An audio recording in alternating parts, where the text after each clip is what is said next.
ఎవరికైనా ఏదైనా శుభం కలిగితే ఆ శుభానికి కారణం ఎవరు అంటే శంకరుడే. నేను చెప్పట్లేదు ఈ మాట, శాస్త్రములు చెప్పాయి.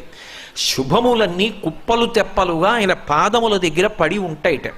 ఆయన అనుగ్రహించాడు అనుకోండి, ఓసారి ఇలా అంటాడు అంటే అది ఎగిరి వెళ్ళి ఇంటికి తోరణంగా పట్టుకుంటాడు. అందుకే ఒక గడుసు కవి ఒక మాట అన్నాడు, నేను ఓ పువ్వు పట్టుకొచ్చి మీ పాదాల మీద వేశాను అనుకోండి, నేను వేసినది ఇది పువ్వు, మీ పాదముల మీద ఉన్నది ఇది పువ్వు.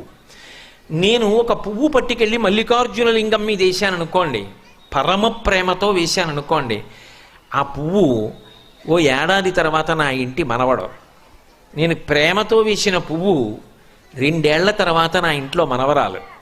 నేను ప్రేమతో వేసిన పువ్వు నేను కట్టుకునే ఒక ఇల్లు. నేను వేసిన పువ్వు నాలో కలిగేటటువంటి భక్తి. నేను వేసిన పువ్వు ఏ వయస్సులో నాకు రావాలో ఆ